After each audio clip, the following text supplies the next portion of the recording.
Hello les amis, j'espère que vous allez bien, j'espère que vous êtes en forme, que vous avez la patate, que vous avez passé une belle journée aujourd'hui, que vous commencez bien la semaine. Si vous avez besoin de motivation et d'inspiration, restez là parce que ce soir ça va envoyer du lourd. Vraiment, on va être avec Charles. Charles qui est un sportif vraiment exceptionnel, 2 fois champion du monde de boxe les amis. Rien que pour ça, vous devez mettre le feu, mettez des commentaires, envoyez lui des messages. Ça va être extraordinaire. Charles qui va nous faire le plaisir d'être avec nous en direct ce soir dans la tournée Spar 360 qu'on a lancée depuis septembre. Et encore une fois, vraiment un immense merci à toutes les personnes qui nous ont rejoints, à toutes les personnes qui sont passées par là. C'est vraiment extraordinaire. Tous les jours, on a des gens du monde entier qui viennent nous partager leur histoire. C'est juste magnifique. Donc, on est en train de se connecter, les amis de Tenerife. J'espère que vous m'entendez. Des fois, ça met un peu de temps. Alors, je vois Charles qui a envoyé un petit truc. Euh, alors, est-ce que c'est bueno? Est-ce que c'est bueno? Clac, clac, clac. Alors, ça charge, ça charge. Salut Charles. Bueno, Bien, excellent. Jonathan. Tu m'entends? Nickel. Ok, alors attends, je règle un peu le son. Impeccable, on est en train de se connecter. Bien. Comment tu vas, Charles? Au top. Et Ah, toi? bah, écoute, la patate, comme tous les jours, on est là, au rendez-vous. Et Il je suis faut avoir la vraiment patate. très heureux d'être avec toi, de faire ta connaissance. Même. Et Charles, 2 fois champion du monde de boxe, c'est quand même extraordinaire. Donc déjà, félicitations à toi pour ça. Je suis très heureux de partager ce moment et que tu puisses aussi nous raconter ton histoire, comment on en arrive là aussi. Donc vraiment, merci On beaucoup. galère. Donc je vais te laisser te présenter un peu, déjà nous dire qui tu es, qu'est-ce que tu fais aujourd'hui, et puis après on parlera de ton parcours, ton histoire. Ouais, ça marche, pas de souci. Alors, moi, je m'appelle Charles Denis, j'ai 26 ans. Dans un mois, je fête mes 27. Ça me rapproche de plus en plus de la trentaine. Bon, Euh, les cheveux blancs, c'est euh, hein, les cheveux blancs, c'est bon. c'est ça. Euh, quoi te dire? Alors, j'ai grandi en Franche-Comté, là où on mange bien, on a froid, donc on se réchauffe avec la nourriture et ce qui va avec. J'ai grandi là-bas, j'ai fait un bac, j'ai commencé la boxe là-bas aussi. Ensuite, j'ai rencontré une personne formidable qui m'a fait venir sur Nice. Donc, j'ai déménagé pour réaliser mon rêve de devenir champion du monde parce que je stagnais un peu quand j'étais dans mon ancien club. J'étais devenu le meilleur du club. Du coup, tu sais que pour devenir le meilleur, faut affronter les meilleurs, faut côtoyer les meilleurs. Donc, c'est pour ça que j'ai déménagé. Je suis arrivé à Nice et là, voilà, j'ai réalisé mon rêve d'être champion du monde. Tu vois le bébé derrière. Et voilà. Donc en parallèle, j'ai fait des études de master en préparation physique. Et puis actuellement, je coach les entrepreneurs pour prendre soin d'eux et se maintenir en forme au quotidien, quoi. Magnifique, magnifique. Ben, on va revenir sur tout ça. Encore une fois, félicitations. Super. Merci. C'est vrai que ça donne envie, cette belle médaille derrière là. C'est la patate, c'est le feu. C'est le feu et félicitations à toi encore une fois. On va revenir sur Merci. une histoire aussi incroyable. Euh, à quel âge déjà bonjour à tous ceux qui passent par là aussi, ceux qui se Salut Raph. connectent tranquillement. Salut Thierry. Salut les amis, Salut salut, bienvenue Massouli. à tout le monde. Euh, à quel âge tu as commencé le sport? Pourquoi tu as commencé déjà? J'ai commencé. Alors si tu veux, moi j'ai grandi dans comment on peut dire, pas quartier sensible, mais voilà, c'était le collège n'était pas forcément le mieux situé, on va dire. Et il y avait souvent des embrouilles, il y avait souvent voilà. Et puis quand tu t'appelles Charles et que t'es blond aux yeux bleus, je te fais pas un dessin, hein, voilà. Donc j'ai discuté un peu avec mon père et je lui ai dit bah voilà, j'ai envie de faire de la boxe, j'ai envie de savoir me défendre. Et à la base, moi je voulais un sport où on peut collectionner les médailles, tu vois. Moi, mon but, c'était vraiment, je voulais collectionner des médailles. Donc, j'ai fait de la natation, du judo, du tennis. J'ai vu que je perçais pas et je suis arrivé, j'ai mis une paire de gants et là, c'était coup de cœur. Donc, voilà. Donc, j'ai commencé à l'âge de 13 ans et en fait, ce qui me poussait à continuer, c'était que j'ai eu ma première médaille et j'avais jamais eu aucune médaille dans aucun sport, tu vois. Et le fait d'avoir une médaille, là, je me suis dit, c'est bon. Là, on va toutes les collectionner, mon gars. Donc, voilà. C'est ça qui a Excellent, fait, excellent. De c'est ce que ça tu... Ouais, pardon, vas-y, excuse-moi. Vas-y, vas-y. Non, non, mais c'est ça qui a fait que, en fait, euh, c'est ce qui a fait que je me suis acharné dans ce sport, c'est que c'était une passion, tu vois. Genre, pour moi, c'était normal de m'entraîner comme un dingue et d'arriver et je la voulais, tu vois, la médaille. Je la voulais, je la voulais. et à chaque fois ça se passait bien entre guillemets quoi. Donc voilà. Pourquoi tu voulais la médaille, justement? Pourquoi t'en voulais plus? Je sais pas, pour faire beau dans ma chambre, pour que ça passe beau. Excellent, Non, je te excellent. jure, j'avais pas de raison particulière. J'étais fier de montrer ça à ma mère, à Mhm. mon père, de même mes potes qui venaient chez moi, d'avoir un mur, tu vois, rempli de médailles, de trophées. Je trouvais ça trop classe, quoi. Excellent, excellent. On va revenir par rapport à tout ça. Donc, tu nous dis à 13 ans, donc tu fais plein de sports, etc., mais tu vois que tu ne décroches pas de médaille. Donc, tu grandis dans un quartier un peu chaud, quelque part. Et, euh, et là, pourquoi la boxe? Parce qu'à un moment donné, tu vois un film où il y a quelqu'un qui te dit viens, ou c'est de toi-même qui te dis j'y vais et on verra. Qu'est-ce qui se passe, en fait? Alors, pourquoi la boxe? Je vais tout te dire, mes secrets les plus profonds. Je suis un grand fan de Matrix. Et dans Matrix, les combats, ils sont juste exceptionnels, tu vois. Et moi, je voulais faire ce qui fait Neo, tu vois, dans le film, du kung-fu. Ou le jiu-jitsu, je crois que c'était le Mhm. jiu-jitsu. Et en fait, je me suis dit, bah, ça ressemble pas vraiment à ce que je veux faire, tu vois. Donc, j'ai essayé un peu des trucs un peu différents. Je me suis essayé un peu au karaté, au, comment, au full contact. Et puis, ça m'a amené tout simplement à choisir au bout d'un moment la boxe. Et j'ai vu que là, ben, j'étais entre guillemets bon naturellement, quoi. Tu vois, j'avais certaines qualités qui faisaient que, tu vois, j'étais grand, j'étais assez souple, j'étais assez rapide. Donc, tu mets à ça un petit peu de travail, un peu d'assiduité, et ça le faisait, tu vois. Donc, voilà, c'est ce qui m'a fait continuer dans ce sport, si tu veux. Excellent. Donc, tu attaques à 13 ans. Comment ça se passe, du coup, la première année ou les premières années? Est-ce que tu commences à te dire, j'ai peut-être un truc à faire dans ça? Est-ce que tu commences à te repérer? Comment ça se passe, du coup? Bah alors, si tu veux, la première année, en fait, sache que je suis quelqu'un de très très humble, hein, donc je vais essayer de raisonner. Mais en fait, la première année, j'étais entre guillemets trop bon. Parce que si tu veux, je suis arrivé en finale des championnats de France. Et quand tu fais les championnats de France, il te faut 2 ans de licence pour pour arriver à la finale et prétendre au titre. Et moi, j'étais arrivé en 6 mois. Donc ils m'ont dit, en fait, mes entraîneurs m'ont inscrit et ils m'ont dit, bon, bah de toute façon, il va jamais passer. Et j'ai passé le premier tour. Puis après, ils se sont dit, bon, bah de toute façon, ça passera jamais le deuxième tour. Et j'ai passé le deuxième tour, et le troisième, et le quatrième. Et arrivé en finale, et ben on m'a dit, bah non, Carlito, c'est pas possible. Tu peux pas venir arriver en finale avec 6 mois de boxe. Donc au final, ben on m'a coupé ce droit à la finale, ce qui m'a donné encore plus la rage pour gagner l'année d'après. Voilà. Excellent. Et du coup, l'année d'après? L'année d'après, gagné. L'année d'après, j'avais ma revanche. Du coup, l'année d'après, c'est quoi? C'est champion de France que tu Ouais, es? champion de France. Ouais. C'était Incroyable. c'était jeune, ouais, champion de France jeune. Et puis ensuite, ouais, je crois que toutes les années, j'ai été champion de France. Mais en fait, il y a deux catégories. Tu sais, il y a assaut et combat. Assaut, t'as pas le droit au KO, t'as pas le droit d'appuyer les frappes. Donc, j'étais très très bon en assaut. Euh, et puis vite, j'ai voulu arriver au combat. Tu vois, à l'âge de 17, 18 ans, t'as envie de d'appuyer un peu les frappes. Donc tu commences à. Mais bon, il y a la maman derrière qui gueule parce qu'elle a pas envie que tu t'abîmes le nez ou le visage, tu vois. Donc, Hmm. euh, donc voilà. Incroyable, incroyable. C'est fou, des fois, ouais. C'était ton truc. T'as trouvé ton truc. Tu y es C'est ouais, allé. c'est juste Ça a se en fait, c'est matché. juste la passion, quoi, tu vois, la passion. C'est ça. Et, Tous les gens qui réalisent des trucs extraordinaires, de toute façon, ils sont passionnés, hmm. hein.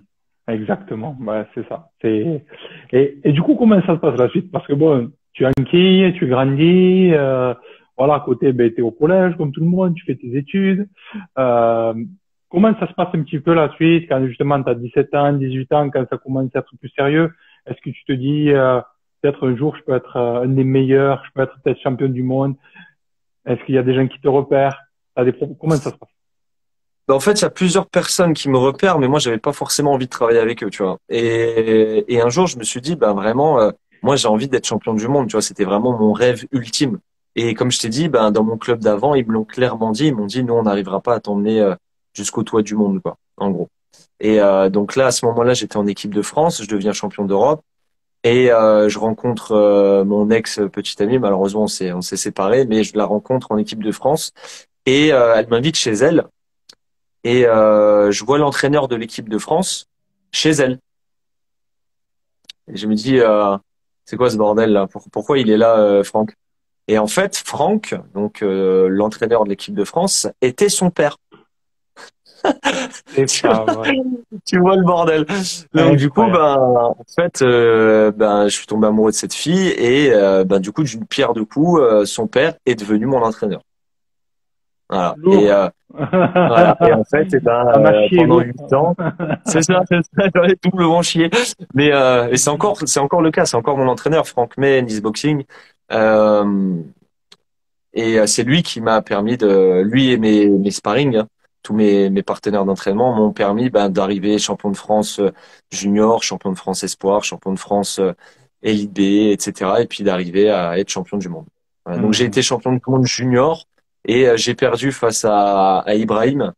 Ibrahim Konaté, un excellent boxeur. J'ai perdu la finale des championnats du monde élite, tu vois, donc en pro, quoi. Hmm. Incroyable, Ouais. incroyable.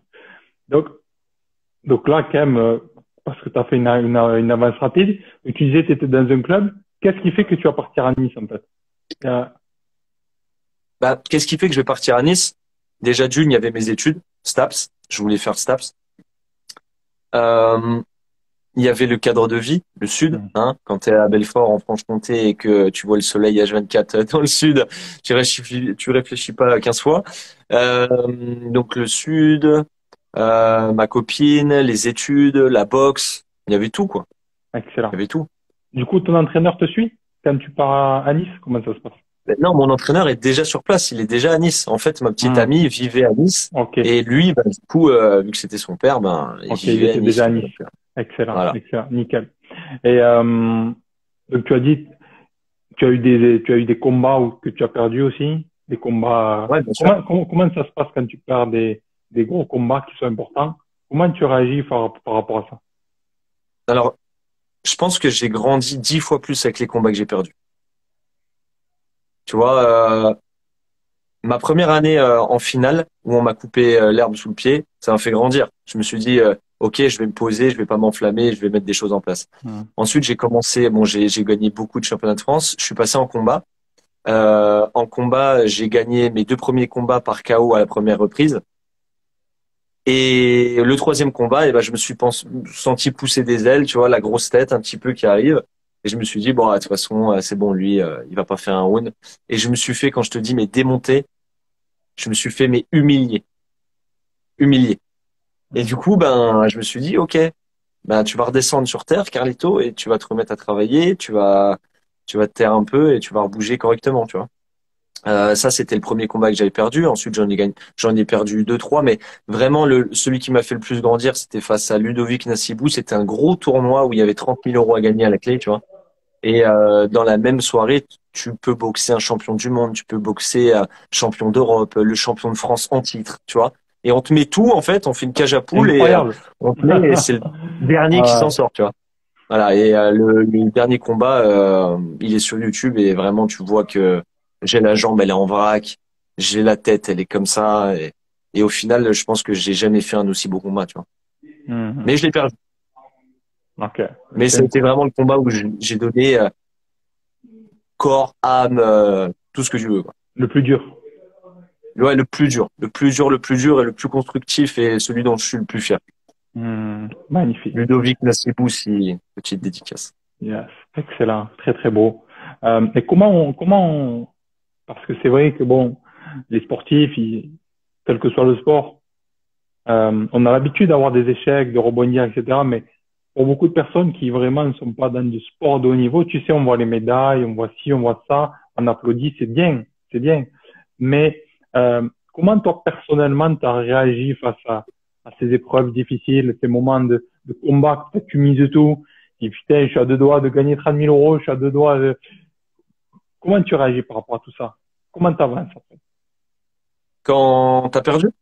Ouais, quand t'as perdu, quand t'as eu un gros échec. Déjà, tu prends une bonne semaine, voire 2 semaines de vacances. Tu vois tes potes, tu fais carrément autre chose, tu coupes tout.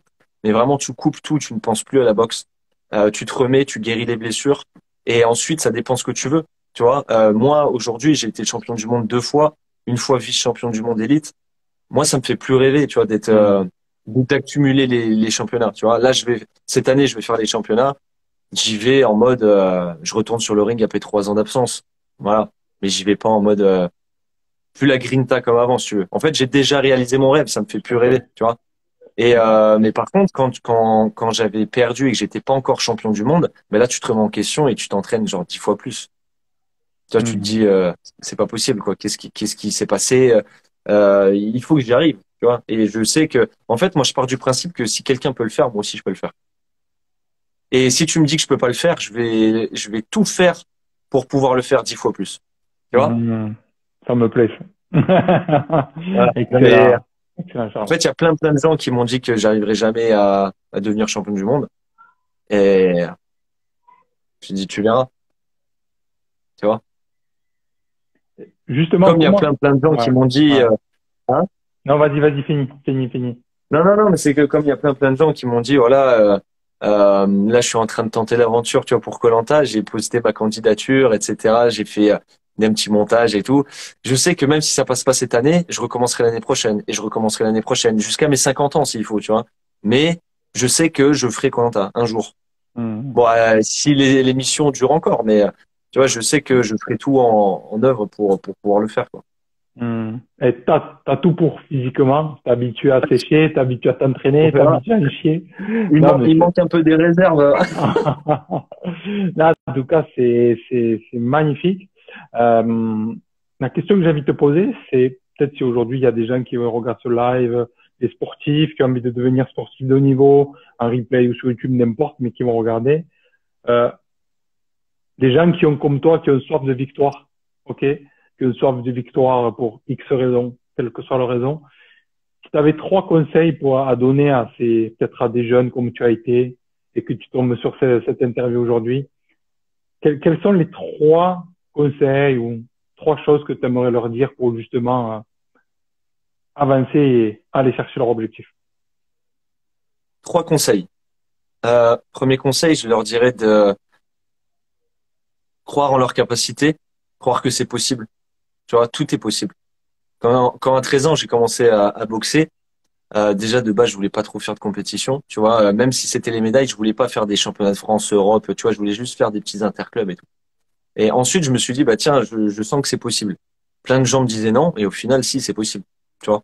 Donc, le petit 13 ans qui a commencé à boxer, lui dire qu'un jour il serait champion du monde, tu vois, que l'histoire d'un instant, il serait le meilleur de tout ce petit caillou sur lequel il est, ben, ça m'aurait paru un truc de dingue. Et pourtant, c'est possible. Donc, je dirais de croire que tout est possible.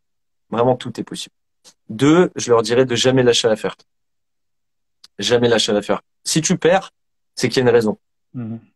Donc, continue, mets en place des choses qui vont faire que tu vas t'améliorer. Mais vraiment, ne lâche jamais l'affaire.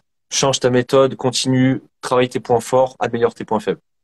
Et euh, un troisième conseil, euh, je dirais qu'il faut être passionné, comme je te l'ai dit.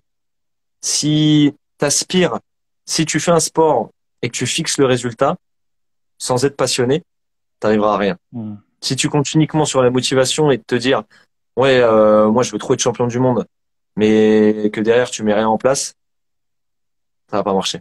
Tu vois. En fait, c'est pour devenir à un tel niveau, pour arriver champion, tu vois, entre compétiteur et champion, mais rester champion derrière, parce que devenir champion, c'est facile, tu vois.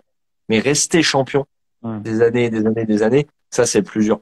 Et je pense que si t'es pas passionné, en fait, les contraintes, elles sont tellement énormes que, tu vois, t'entraîner 2 heures par jour, faire attention à ce que tu manges, faire attention à comment tu dors, tes fréquentations, tes machins. Tu vois, il y a trop de sacrifices. Si t'es pas passionné, ça passe pas. Donc, être passionné, jamais lâcher l'affaire et croire en tes rêves. Voilà. Magnifique, puissant, impactant, efficace. Euh, une question que je vais te poser, c'est qu'est-ce qui se passe quand on devient champion du monde? Qu'est-ce qui se passe dans ta tête quand tu deviens champion du monde? Comment tu vois les choses? Qu'est-ce qui se passe? Tu hurles. Ça, je veux bien le croire. Ça, je veux bien le croire. Mais après, dans les jours qui arrivent, dans ta vie, est-ce qu'il se passe quelque chose par rapport à toi, par rapport à comment tu vois le monde, par rapport à tout? Bah, déjà, euh, t'as une fierté de dingue. T'as une fierté de dingue. C'est, en plus, j'ai eu la chance parce que j'ai perdu ma mère il y a 3 ans. J'ai eu la chance de pouvoir, lui mettre sa ceinture là autour de la taille, tu vois. Et ça, je pense que ça a pas de prix, tu vois. De rentrer avec la ceinture et te dire, tu vois, moi, je l'ai fait. Incroyable. ça a pas de prix. Donc la fierté, très très fier. Toujours rester humble, hein. Moi, je suis quelqu'un Hmm. de humble, donc ne pas forcément péter, tu vois, plus haut que. Je vais pas finir la phrase, mais bref. Rester humble et non, quand tu deviens champion du monde, ouais, c'est une dinguerie. En fait, tu mets du temps à réaliser, tu vois. Hmm. Surtout, moi, je regardais, tu vois, un détail de dingue, c'est, je regardais la Terre. Tu sais, tu regardes la Terre, tu regardes la France, tu regardes toute la Terre comme ça, et tu te dis, tiens, cette soirée-là, bah, c'était moi le plus fort. Tu vois, tu vois, c'est ça de te dire dans ta catégorie, bien sûr, mais tu te dis dans toute cette terre-là, c'était moi le meilleur. Et là, ça fait un truc encore plus bizarre. Ah, c'est incroyable, incroyable, c'est sûr. C'est waouh, c'est Mais magnifique. après, il y a un point Ouais, négatif. Il y a un point négatif ouais, aussi où une fois que tu as atteint ça, ouais. Qu'est-ce que tu vas ben, atteindre?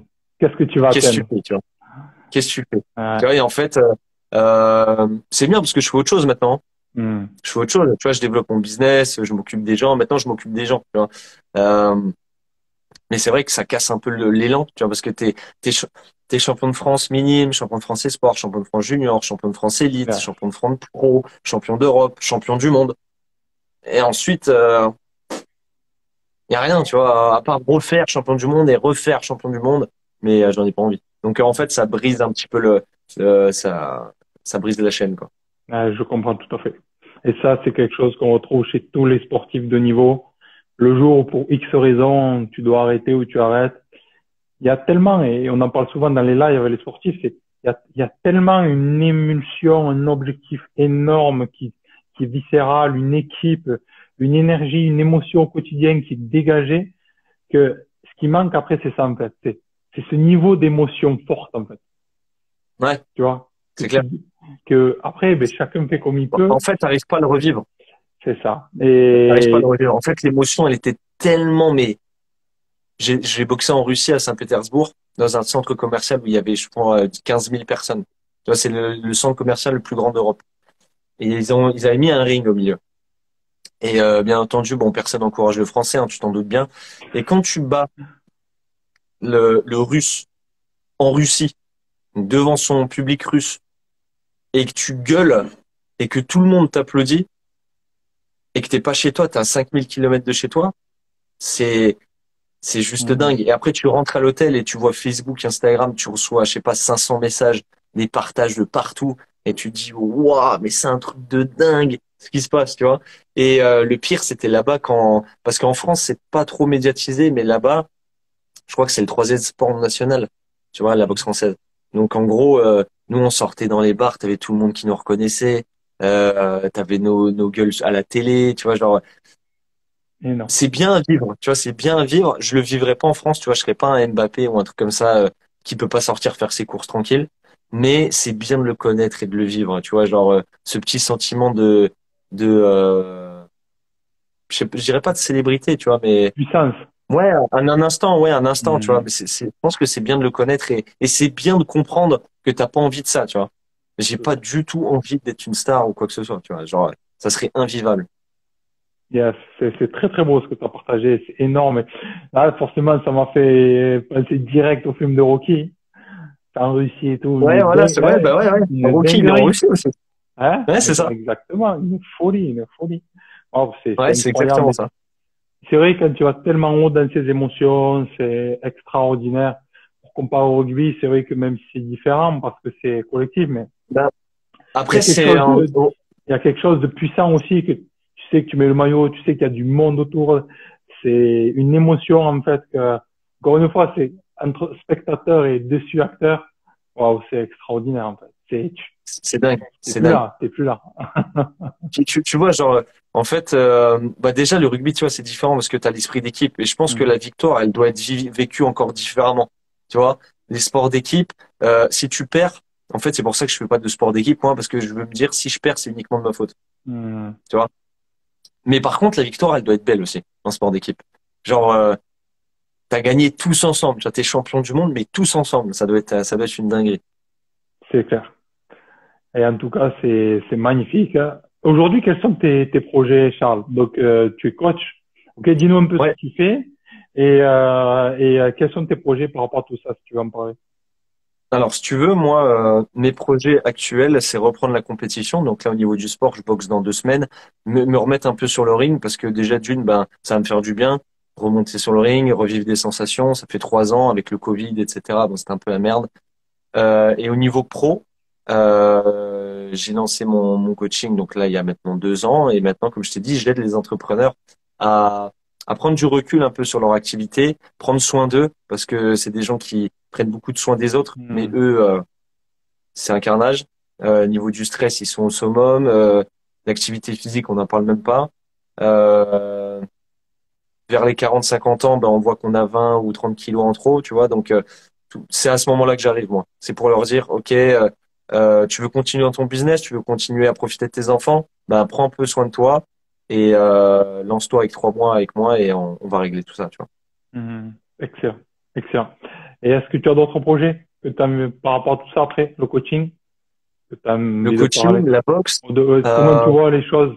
Si tout est possible, justement, est-ce que tu te dis, ben, je sais pas, j'aimerais ouvrir un centre, j'aimerais écrire un livre, j'aimerais... Peut-être qu'il y a tout ça aussi. Est-ce que tu as envie d'en parler ou pas j'ai maintenant? déjà écrit un livre.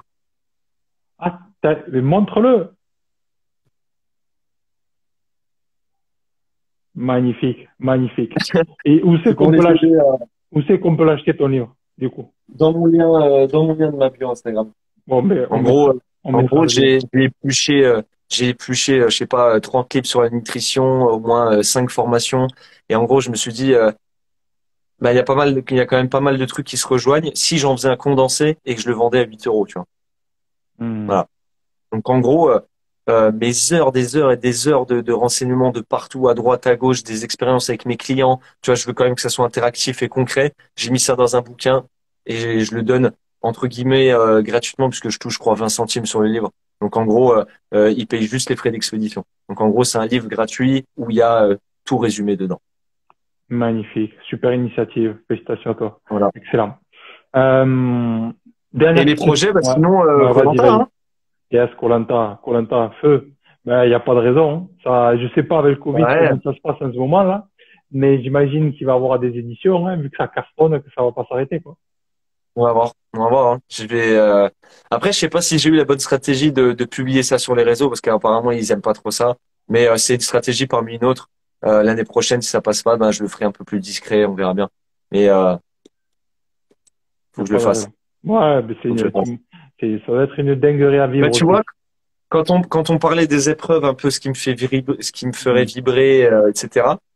Je pense que le seul truc qui pourrait me faire autant vibrer qu'une finale mondiale, c'est un koh. Tu vois, gagner les poteaux, être tout seul et que ça tient juste à toi en fait. La victoire, elle tient juste à toi. Voilà.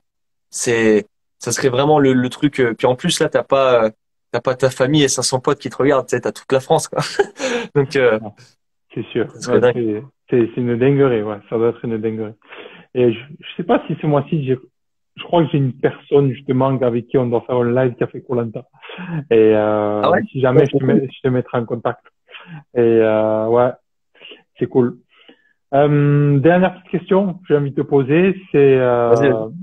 donc déjà, tu as réalisé pas mal de choses pour toi et félicitations encore par rapport à tout ça. Euh, on va dire que tu vis 100 ans de plus, ok, tu vis jusqu'à 120 ans, tu réalises tous tes rêves, tes projets, tu fais 10 koh, etc. C'est le feu. Voilà, tu as dit que tu veux, tout ce que tu veux. Et puis, ben, le dernier jour arrive, comme tout le monde, et tu peux laisser qu'une seule phrase dans ce monde, un seul message. Qu'est-ce que tu aimerais laisser gravé? Oh bordel. Euh, une phrase, une phrase, une phrase. Euh, Ne vivez pas trop la vie trop au sérieux. Ne Vivez la prenez, vie à don. Yes. Ah, ne vous prenez pas trop au sérieux. En fait, tu vois que ça peut se finir d'un jour à l'autre. Hmm. Tu vois la taille ridicule qu'on tient sur notre Terre et dans notre espace et dans nos galaxies. Et quand tu vois qu'il y a des gens qui passent leur journée à faire la gueule, à se prendre au sérieux, à ne pas avoir d'humour, Hmm. t'as envie de leur dire, mec, t'es qui en fait? Tu vois? Donc en fait, je pense qu'il faut faire les choses professionnellement, il faut faire les choses sérieusement, mais sans se prendre au sérieux. Mettez un peu de fun dans votre vie, genre Mm. c'est bon, détendez le string, quoi. Tu vois? Donc voilà, vivez votre vie à fond sans vous prendre trop au sérieux et profitez Magnifique. de chaque instant. Excellent, Parce qu'au excellent. final, si Ouais. tu réfléchis, on a toujours quelque chose de prévu. Tu vois? Et moi, je suis en train de travailler là-dessus, Ouais. mais tu as toujours quelque chose de prévu. En fait, tu ne prends jamais le temps de profiter de l'instant présent. Je fais ce live avec toi, je sais que, tu vois, j'ai des affaires à côté, je vais aller m'entraîner. Donc, en fait, je suis en live avec toi, mais je pense déjà à mon entraînement. Puis à mon entraînement, je vais déjà penser à manger parce que j'ai pas beaucoup mangé aujourd'hui. Tu vois? Et en fait, quand je vais à mon entraînement, bah, je pense déjà à ma compète dans 2 semaines. Et en fait, je profite jamais de l'instant présent. Imagine, je m'entraîne et demain, le club, il brûle. Tu vois? Alors que si tu fais chaque chose et que tu profites de chaque seconde, ben, je pense que ta vie, elle est différente. Et je pense que il y a juste, soit tu travailles dessus, soit tu frôles la mort pour vraiment profiter de chaque instant, tu vois. Genre, il y a deux extrêmes, mais soit tu essayes vraiment de travailler dessus et de te dire, OK, je kiffe, même si c'est une situation comme ça, ben, je profite, je tire quelque chose de positif dans une situation négative. Tu vois, il y a toujours du positif à tirer dans une situation de merde. Ça, et ouais, profiter de chaque instant, quoi. Voilà.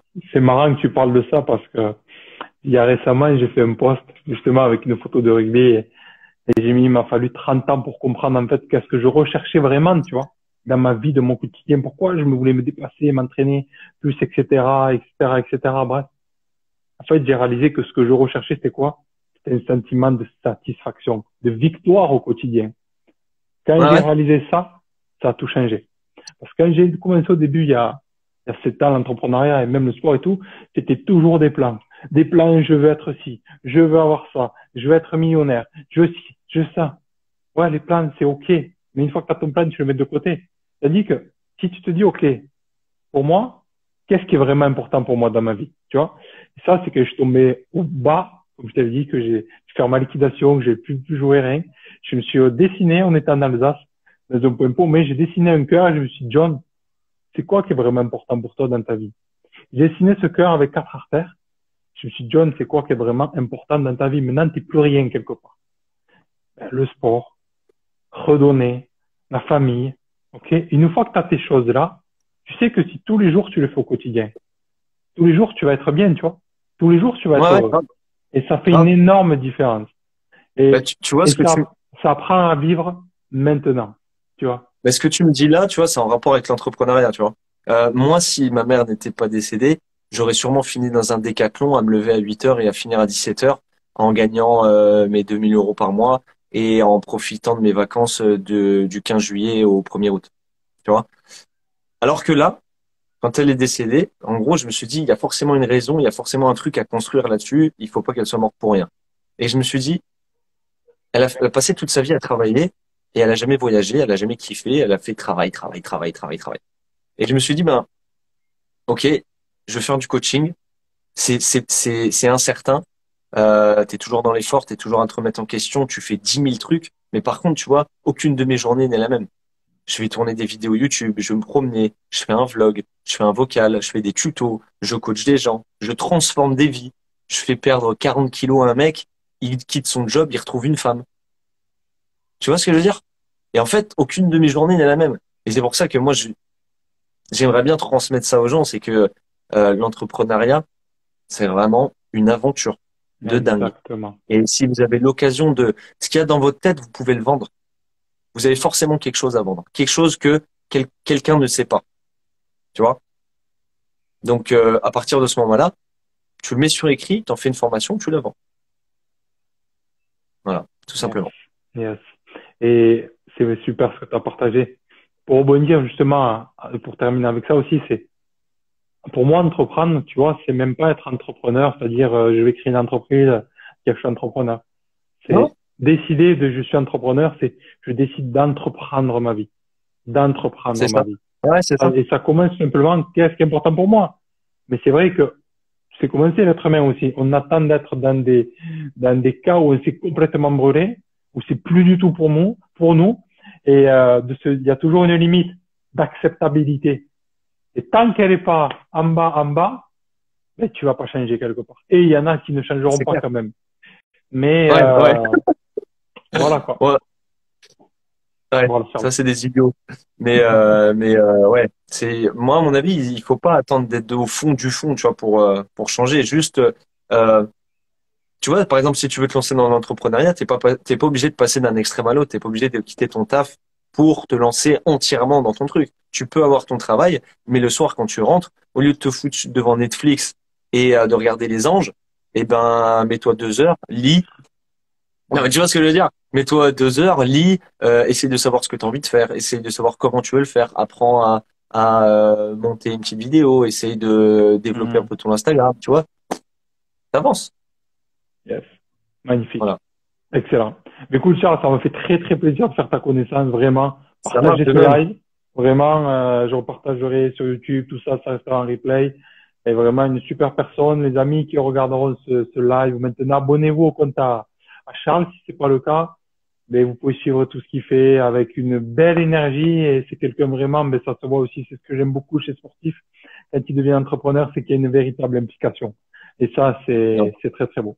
Donc, merci à toi. Bon entraînement. Et puis, à très vite. Ouais. Ciao, ciao. À Tiens, bientôt. Jonathan, merci. Et À puis bientôt, à la bref. prochaine, on se tient au jus. On Ouais, reste en contact. c'est clair. À bientôt. Ciao, ciao. Ciao, ciao.